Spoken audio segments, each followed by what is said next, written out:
膜拜，带着虔诚的心，带着我的生命。我时刻记着你的恩泽，在我的脚步里，真是爱心的你，在我的生命里，爱心的你，你真的好心，爱心的你，你真的好心，爱心的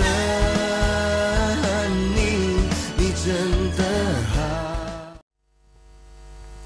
Shalom semuanya.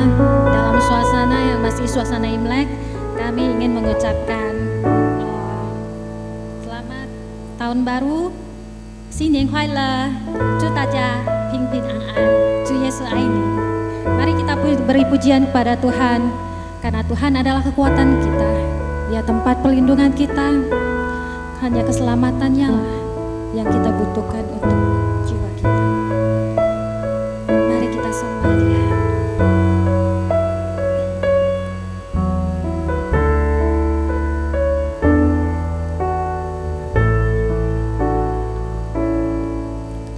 Hanya Kau Tuhan, kekuatanku, tempat perlindunganku.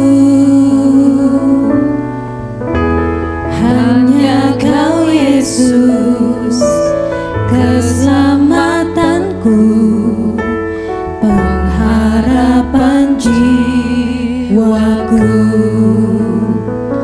Ku sembah Kau, Yesus Tuhan, ku sembah, ku tinggikan nama yang berkuasa.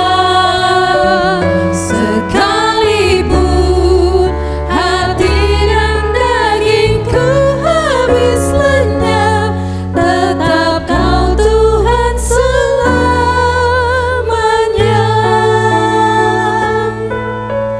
Mari kita ulang pujian ini. Tuhan adalah kekuatan kita. Hanya Kau Tuhan, kekuatanku, tempat perlindunganku. Hanya Kau Yesus, keselamatanku, pengharapan jiwaku. Ku sembah Kau, Yesus Tuhan, ku sembah, ku tinggikan nama yang berkuasa. Sekalipun hati dan dagingku habis lenyap, tetap Kau Tuhan selamanya. Ku sembah Kau, Yesus Tuhan, ku sembah, ku tinggikan nama yang berkuasa. Sekalipun hati dan dagingku habis lenyap, tetap Kau Tuhan selamanya. Tuhan selamat. Tetap Kau Tuhan selamanya. Haleluya Yesus. Terima kasih Tuhan buat kekuatan yang daripada-Mu ya Bapa, buat perlindungan dan keselamatan yang masih Engkau berikan kepada kami ya Bapa. Kami bersyukur kami memiliki Bapa yang begitu luar biasa di dalam hidup kami. Kami percaya dan akan selalu menjadi hamba yang setia. Terima kasih Tuhan, terima kasih. Mari kita naikkan syukur pada Tuhan, kasih-Nya yang begitu besar, yang menemukan kita, menyelamatkan dan memulihkan kita. Haleluya.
kebenaran firman Tuhan, kita angkat lagi satu pujian yang menyatakan Tuhan itu tidak pernah gagal.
Selamat pagi segenap jemaat, pengerja.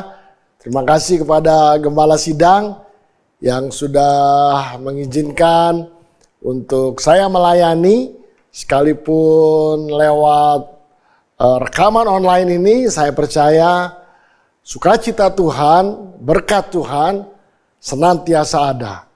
Dan Dia sumber pengharapan seperti tema pada pagi hari ini bicara tentang hope, tentang pengharapan. Baik, sebelum kita merenungkan, membaca firman Tuhan, mari kita tunduk kepala untuk berdoa bersama. Terima kasih Bapa Surgawi untuk kasih karunia Tuhan. Kalau kami boleh ada sampai hari ini, semata-mata ini karena kemurahan Tuhan.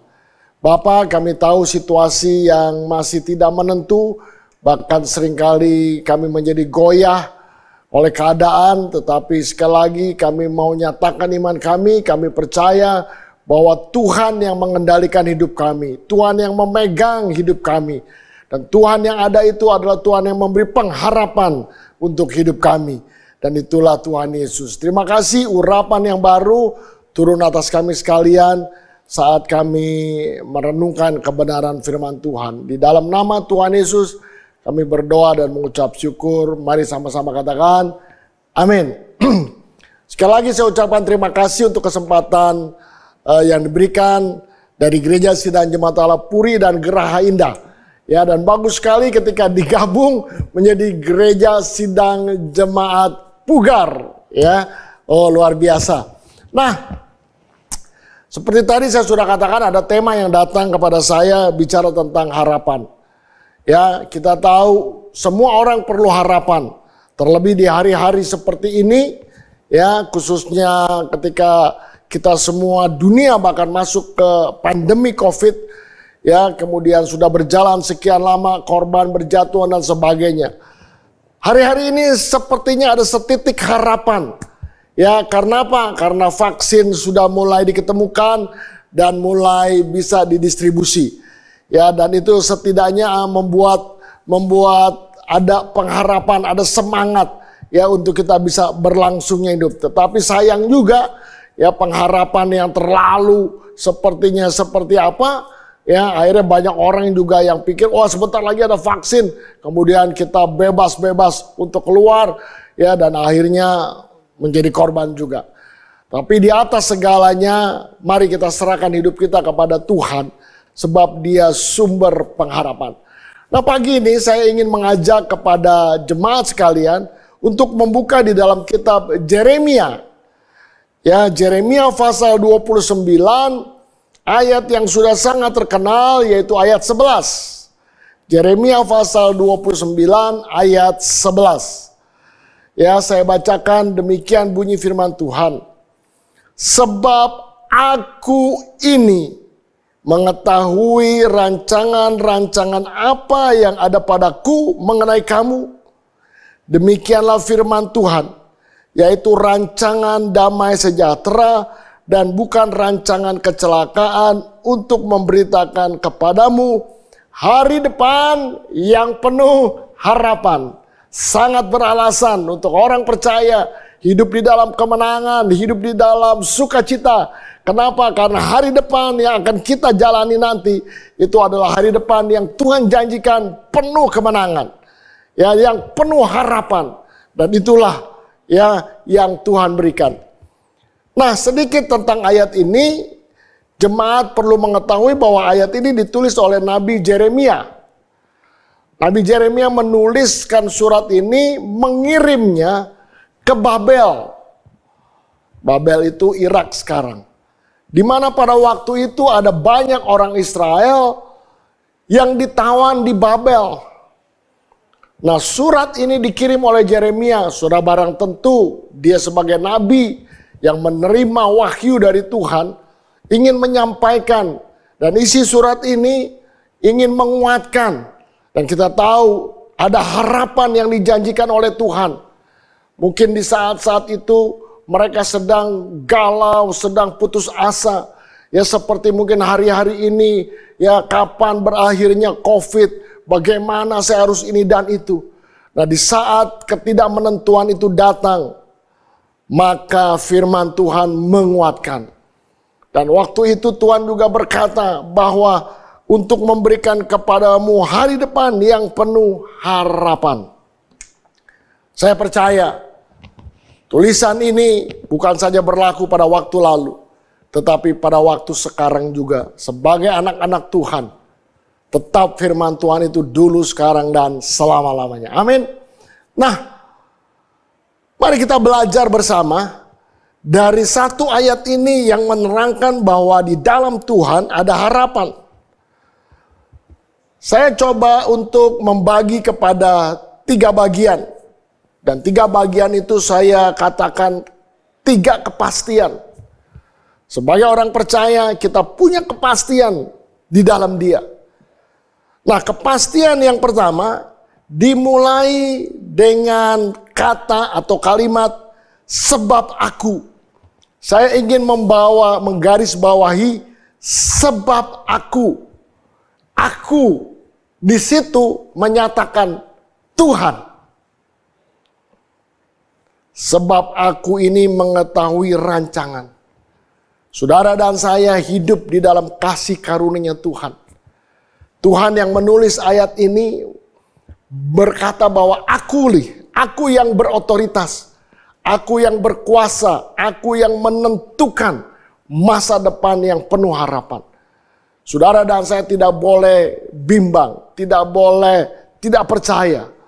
Nah, waktu saya merenungkan firman Tuhan, saya mendapati Tuhan sendiri berkata aku.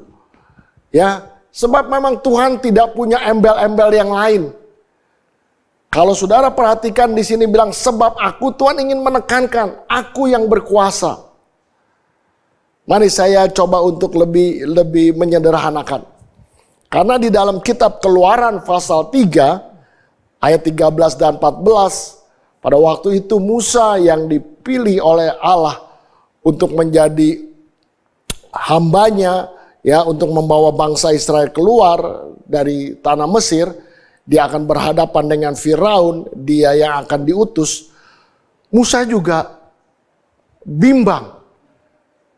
Dan Musa bilang, kalau nanti bangsa Israel bertanya, siapa yang aku utus? Di dalam kitab Keluaran berkata, aku adalah aku. Jadi kata aku di situ luar biasa. Langsung kepada pernyataan dia adalah dia adanya. Bukankah kebanyakan di hari-hari yang kita jalani dalam kehidupan ini, kita seringkali atau hampir pada umumnya kita mendompleng, ya, untuk menyatakan siapa saya, ya, kemudian menyatakan seberapa kemampuannya, kebisaannya dan sebagainya. Seringkali kita harus ikut menyertakan embel-embel. Jadi mungkin contoh, ya, kalau dibilang siapa itu Timothy? Itu Timothy siapa? Gitu kan. Nah, mau tidak mau untuk lebih dikenal, mungkin untuk lebih menjadi berbobot, mungkin bilang Timothy bla bla bla. Ya, siapa itu Rudy? Oh, Rudy anaknya. Sehingga kita juga tahu ada nama kepanjangan, ya, Rudy bin, ya, alias dan sebagainya. Nah, kalau sudah perhatikan embel-embel itu seringkali untuk menyertakan, lebih menyatakan bahwa oh dia tuh punya kemampuan karena ada bla bla blanya. Oh iya, terang aja siapa dia? Oh dia, ya kan? Nah gitu, ya, jadi ada embel-embelnya. Tapi buat Tuhan dia tidak perlu embel-embel. Karena memang dia adalah dia adanya. Amin. Dia adalah sesungguhnya aku adalah aku adanya. Dia yang awal, dia yang akhir. Dia pencipta segalanya. Untuk itu ketika Tuhan mengucapkan janji ini, bangsa Israel diminta untuk percaya dan teguh bahwa aku yang akan memberikan masa depan yang penuh harapan. Untuk itu saudara dan saya tidak pernah rugi mengenal Tuhan. Kita serahkan hidup kita sepenuhnya kepada Tuhan. Karena kita ada di dalam tangan Dia, Allah yang ajaib. Dia Allah yang berkuasa. Pernyataan ini seharusnya membuat saudara dan saya sungguh-sungguh bersyukur. Dan percaya bahwa memang Dia sanggup melakukan segala perkara. Dia tidak perlu menyertakan. Dia tidak perlu dukungan dari siapa-siapa untuk melakukannya. Ya, karena memang Dia apa adanya dan Dia Allah yang berkuasa. Seringkali ketika kita berhubungan dengan orang, ya, kita mau tahu sedikit banyak latar belakangnya. Karena latar belakang atau embel-embel itu seringkali bisa membuat, ya, bisa juga menambah nilai dari orang tersebut. Atau kalau embel-embelnya tidak baik, ya nasib buruk menimpa orang itu. Tetapi kalimat yang berkata sebab aku ini mengetahui. Oh haleluya. Dan sering ada banyak kali di dalam ayat-ayat menyatakan betapa Dia hebat dan berkuasa. Kepastian yang pertama yang mengucapkan janji ini adalah Tuhan itu sendiri. Dan siapa Dia? Dia Allah apa adanya, dia Allah yang memang Allah sesungguhnya. Amin. Dia tidak perlu mencantumkan untuk membuat dia jadi lebih besar sepertinya, tidak. Karena memang dia sudah atau dia yang terbesar. Pujilah nama Tuhan. Nah,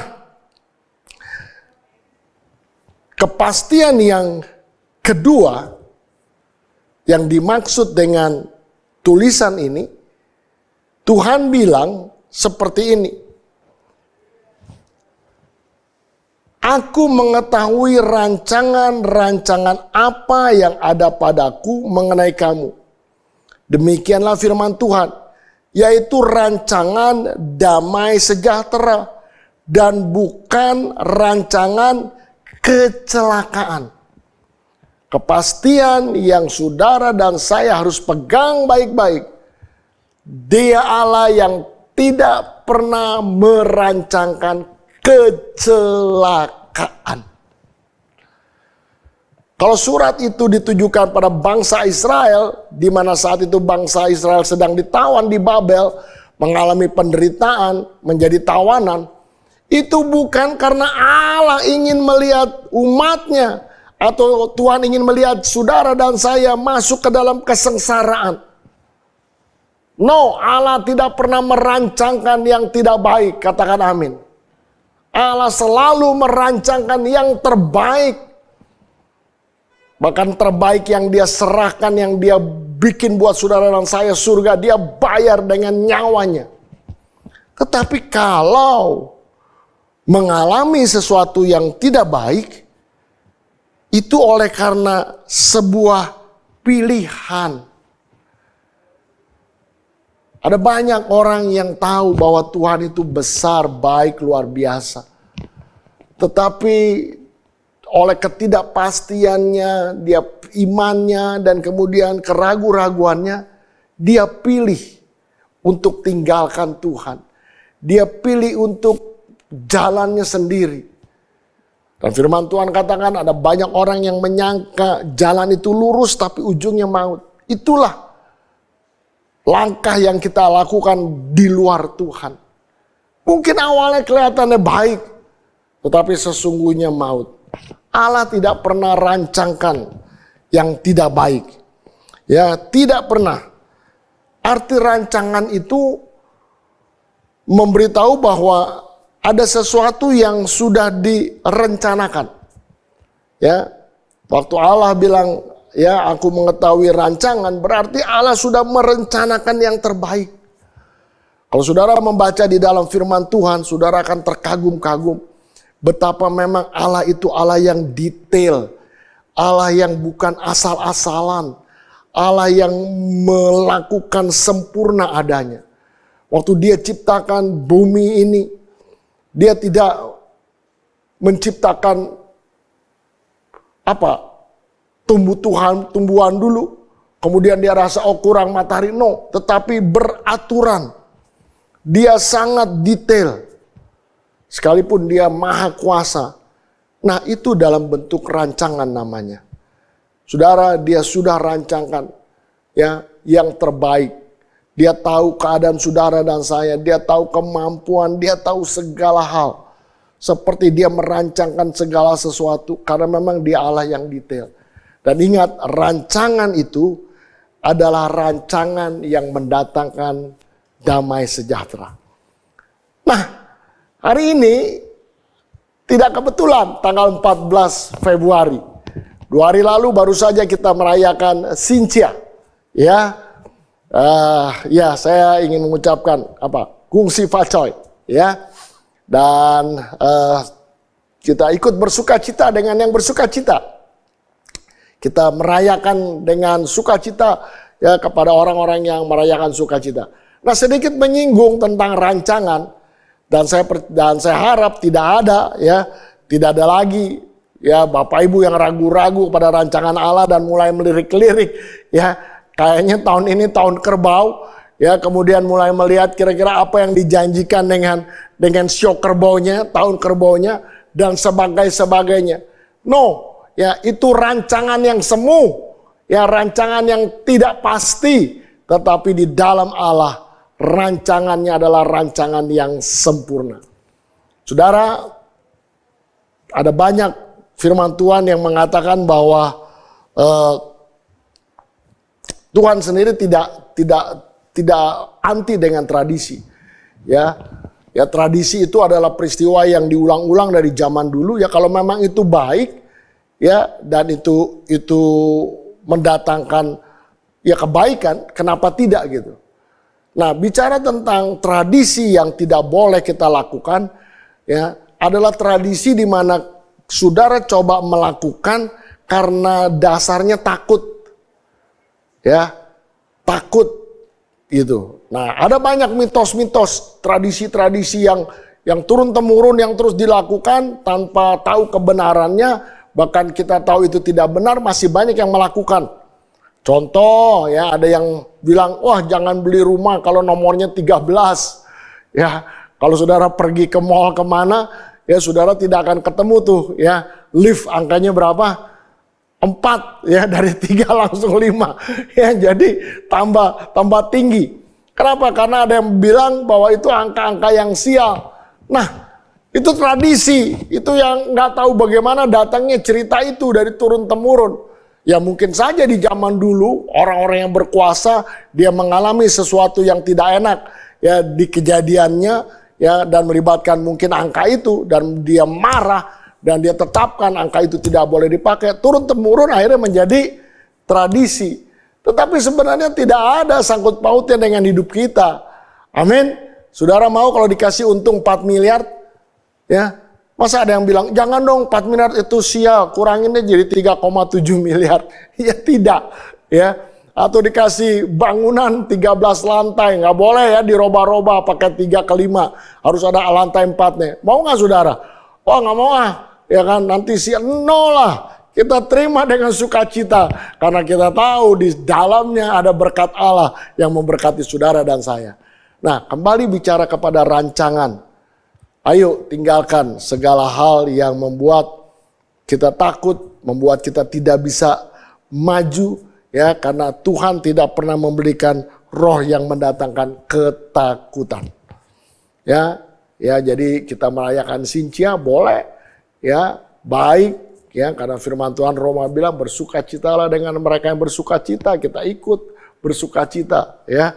Tapi ada juga kalau dulu saya kecil dikasih angpau, ya kemudian dia bilang, udah nih ada 2 nih angpau. Yang satu boleh buka, yang satu jangan dibuka katanya. Kenapa? Ini buat apa? Wisit. Tahu wisit? Jadi kayak semacam benda yang menyertai, yang mendatangkan keuntungan. Ya. Kayak jimat lah dalam tanda petik. Taruh ini dari AI. Ya yang satu boleh buka, yang ini enggak. Wah pertama sih, minggu pertama enggak, sebulan enggak, sudah enggak punya duit, cuma saya buka aja. Ya enggak ada urusan. Tetapi masih banyak orang yang percaya itu. Saya mau beritahu, jangan percaya kepada rancangan yang dibuat manusia. Tetapi nikmati rancangan yang diberikan oleh Tuhan. Karena rancangan yang mendatangkan kebaikan. Katakan amin. Nah, dari ayat ini kita juga bisa menemukan kepastian yang ketiga ya, yang mengatakan dari ayat ini kalimat mengatakan gini, ya, untuk memberikan kepadamu hari depan yang penuh harapan. Saudara harus ingat, Dia Allah yang Alfa dan Omega. Dia yang mengadakan waktu, Dia yang menciptakan waktu. Mari saya ajak saudara untuk sebentar membuka di dalam kitab Pengkhotbah pasal yang ketiga. Pengkhotbah pasal yang ketiga. Kalau saudara membaca dari ayat 1 sampai dengan ayat ke-8. Ayat ini memberitahu bahwa inilah waktu manusia yang terbatas. Ya, di ayat 1 berkata untuk segala sesuatu ada masanya. Pengkhotbah pasal 3. Untuk apapun di bawah langit ini ada waktunya. Ada waktu untuk lahir, ada waktu untuk meninggal, ada waktu untuk menanam, dan ada waktu untuk mencabut yang ditanam, dan seterusnya.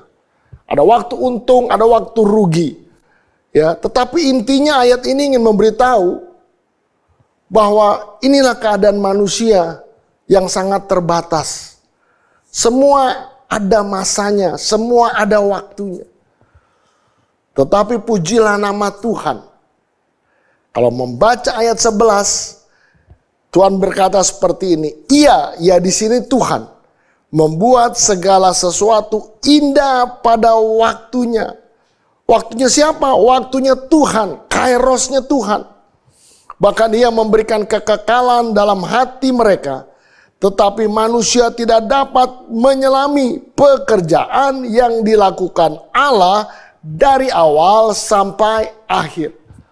Nah, kalau tadi Pengkhotbah 3 ayat 1 sampai 8 memberitahu itulah waktunya manusia, kronosnya manusia.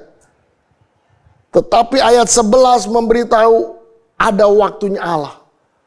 Nah, waktu yang terbatas dari manusia ini, yang mungkin dalam pikiran manusia, saya tidak mungkin lagi bisa, saya tidak mungkin lagi mampu. Ya, karena terbatas. Tetapi ayat 11 bilang, aku yang menciptakan waktu, aku yang memberi yang terbaik pada waktuku. Artinya apa? Waktu Tuhan bilang di dalam Yeremia pasal 29 ini, hari depan yang penuh harapan, Dia yang mengendalikan waktu. Mungkin hari ini ada yang bilang, nggak mungkin lah, nggak mungkin. Ya, tetapi kalau Allah bilang itu mungkin, sebab bagi Dia tidak ada yang mustahil, tidak ada yang bisa tidak terjadi. Semua bisa terjadi. Dan yang dijanjikan itu adalah harapan masa depan.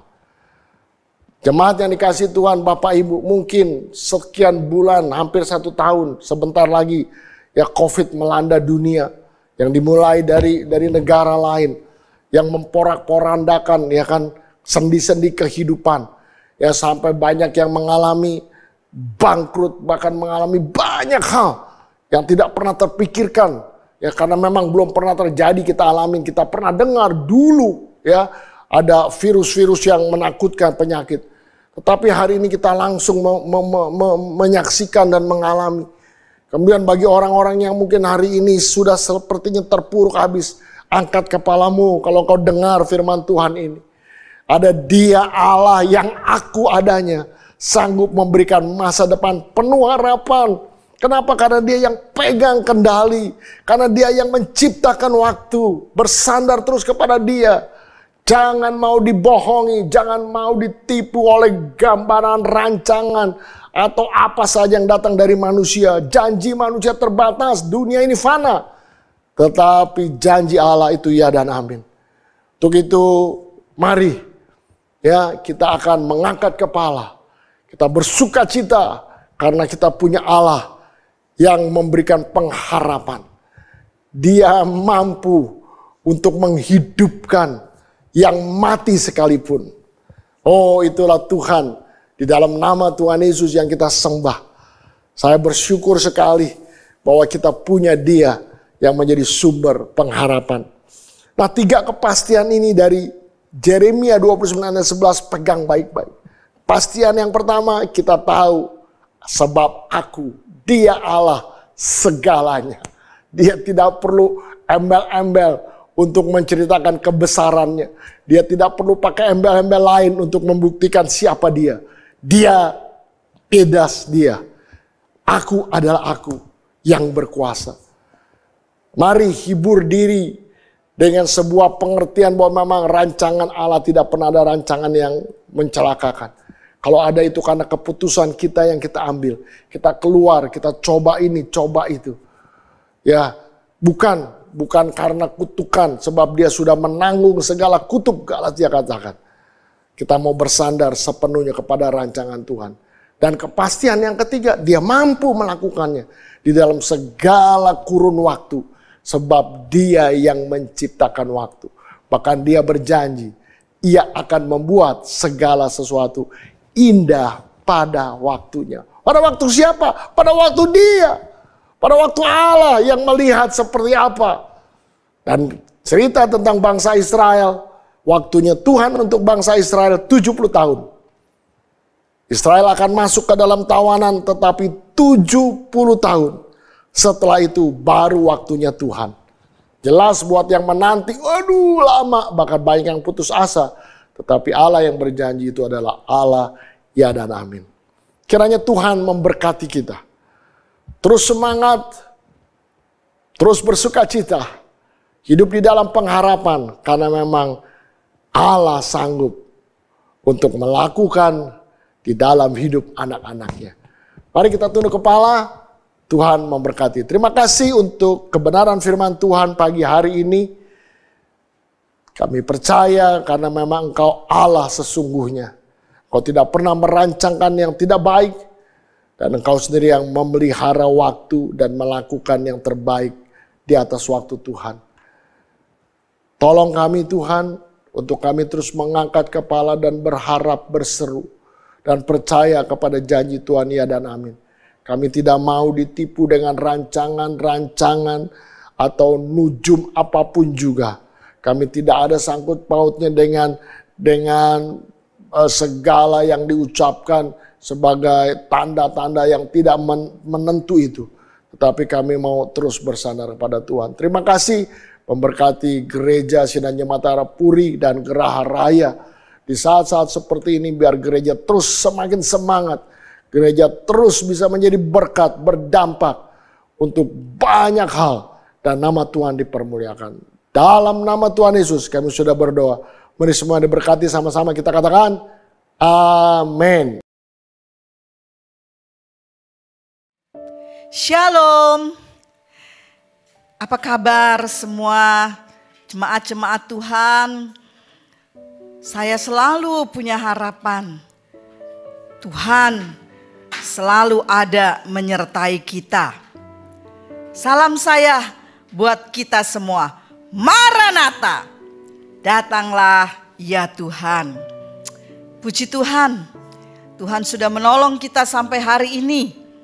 Dan saya bersyukur dengan semua fasilitas yang boleh membuat kita terus tetap beribadah. Sekalipun kita melalui Zoom atau YouTube di rumah juga berkumpul dengan keluarga, tapi itu semua anugerah Tuhan. Bapak Ibu Saudara yang dikasihi Tuhan, terima kasih juga untuk semua saudara-saudara yang ada di belakang layar yang menolong fasilitas ini dengan luar biasa. Saya berterima kasih buat mereka karena mereka ada sehingga semua ini bisa terlaksana. Terima kasih juga buat hambanya Bapak Pendeta Timothy Sastra yang sudah menyampaikan berkat firman Tuhan buat kita semua. Tuhan Yesus memberkati. Bapak Ibu Saudara yang ada di rumah di hari-hari ini, khususnya pada tanggal 12 Februari kemarin, ada beberapa saudara kita juga yang ikut merayakan Imlek. Saya mau berkata Kyonghi ya, dan juga anak-anak muda dengan khasnya mereka juga melewati hari Valentine Day 14 Februari ya, pas tanggal hari ini yang dikenal dengan hari kasih sayang. Bapak Ibu Saudara yang dikasihi Tuhan, pesan saya pada pagi ini saya ambil dari Amsal pasalnya yang ke-19 ayat yang ke-17 yang berkata, siapa menaruh belas kasihan kepada orang yang lemah memiutangi Tuhan, dan Tuhan yang akan membalas perbuatannya. Ada kisah nyata yang boleh saya sampaikan sehubungan dengan ayat ini. Ada seorang yang berusia 53 tahun, dia bernama John Rockefeller. Dan dia didiagnosis menderita penyakit langka. Vonis dokter memprediksi hidupnya tinggal 1 tahun lagi. Tidak disangka, vonis tersebut justru menjadikan awal dari Rockefeller menemukan arti kehidupannya. Ia mulai mendonasikan sebagian besar uangnya kepada gereja, kepada kaum papa, serta mendirikan yayasan yang diberikan nama Yayasan Rockefeller seperti namanya. Dan sejak itu kesehatannya justru membaik hingga ia bisa mencapai usia tahun. Wow. Prediksi dokter hanya 1 tahun lagi. Tapi ternyata dia bisa hidup sampai 98 tahun. Selama hidupnya, Rockefeller ini tercatat telah menyumbangkan 550 juta US dollar bagi mereka yang membutuhkan. Wow, ini sesuatu yang dahsyat. Nah, Bapak Ibu Saudara dikasih Tuhan, hati yang penuh belas kasih selalu menarik perhatian dari Tuhan, yang akan memperhitungkan setiap tindakan yang dilakukan kita bagi orang lain yang membutuhkan. Pemulihan kesehatan, pemenuhan kebutuhan, hidup kerukunan dalam keluarga, hingga dikasih orang menjadi upah yang Tuhan berikan bagi orang-orang yang mengerti berbelas kasihan kepada sesamanya.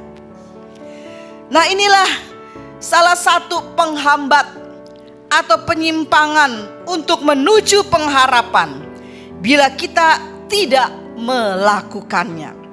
Tema kita masih berbicara mengenai pengharapan. Bagaimana dengan kondisi, situasi yang ada saat ini? Masihkah kita memiliki belas kasihan sehingga kita rela menyisihkan, membagikan demi menjawab kebutuhan orang lain?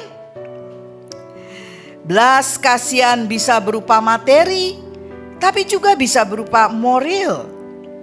Kata-kata yang membangun misalnya. Waktu-waktu untuk menyapa, untuk mendorong, memberi support, agar saudara-saudara kita tidak ada yang menyerah, mundur, cemas, khawatir, tawar hati dalam situasi pandemi yang berkepanjangan ini.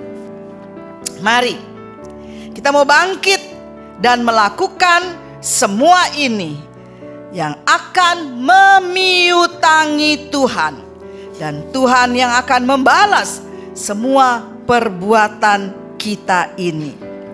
Dan inilah menjadi sesuatu harapan saya juga kepada seluruh jemaat-jemaat Puri dan Geraha. Immanuel, Tuhan Yesus beserta kita. Haleluya. Dan akhirnya saya akan menutup ibadah ini. Saya mengajak kepada saudara-saudara yang ada di rumah, kita akan satu di dalam doa, mensyukuri apa yang Tuhan sudah tolong di dalam hari-hari kita. Kita akan tetap semangat menjalani hari-hari ini. Dan kita tetap membangun mezbah keluarga, tetap berdoa, tetap membaca firman, dan juga tetap melakukan seperti apa yang Tuhan mau. Mari kita akan satu di dalam doa. Terima kasih Tuhan untuk ibadah yang boleh kami bersama-sama menikmatinya. Sekalipun masih dalam suasana kami ada di rumah kami bersama dengan keluarga-keluarga kami.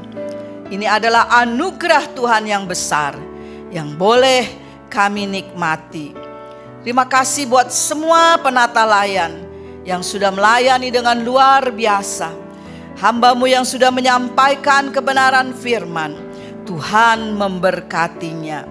Dan kami juga diingatkan akan pesan minggu ini, bahwa kami harus memiliki belas kasih, sekalipun kondisi dan situasi yang ada seperti sekarang ini.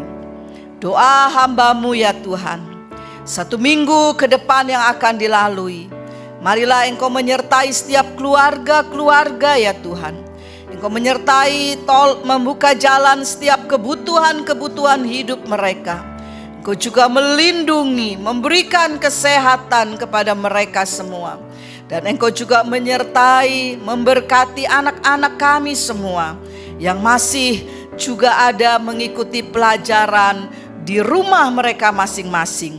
Tuhan selalu menyertai mereka. Dan juga ya Tuhan, doa kami bersama untuk bangsa kami, Tuhan akan memulihkan, Tuhan akan menolong. Ada banyak korban-korban dari pandemi ini, dari virus corona ini. Namun kami tetap memohon kepada Tuhan. Tuhan menjamah dan Tuhan memulihkannya. Tuhan berkatilah Indonesia, berkatilah setiap hamba-hambamu, berkatilah setiap gereja-gereja, setiap jemaat-jemaatmu di mana saja Tuhan. Kuatkan dan teguhkan hati mereka semua. Terima kasih Tuhan, Engkau baik dan selalu baik. Kalau hari ini ada jemaat-jemaat yang sedang sakit, hamba berdoa di dalam nama Yesus, kuasa bilur Tuhan akan bekerja dan menjamah mereka. Kalau ada pergumulan-pergumulan yang dihadapi apapun itu bentuknya, hamba berdoa di dalam nama Yesus, Tuhan membuka jalan, Tuhan menguatkan untuk mereka tetap setia di dalam Tuhan. Terima kasih Tuhan. Dan sekarang hamba-Mu akan turunkan berkat buat semua jemaat-jemaat-Mu yang ada di rumah, baik jemaat Puri, Geraha ataupun siapa saja yang sedang mengikuti ibadah ini. Mari Bapak Ibu Saudara yang ada di rumah, angkatlah tangan-Mu untuk terima berkat Tuhan. Penyertaan Tuhan, penyertaan Yesus, penyertaan Roh Kudus akan selalu ada bersama dengan kita. Dari saat ini sampai Maranatha, Tuhan Yesus datang kembali. Kita semua yang sudah terima berkat Tuhan dan tetap memiliki pengharapan kepada Tuhan, mari kita katakan bersama-sama, amin. Selamat hari Minggu, Tuhan Yesus memberkati.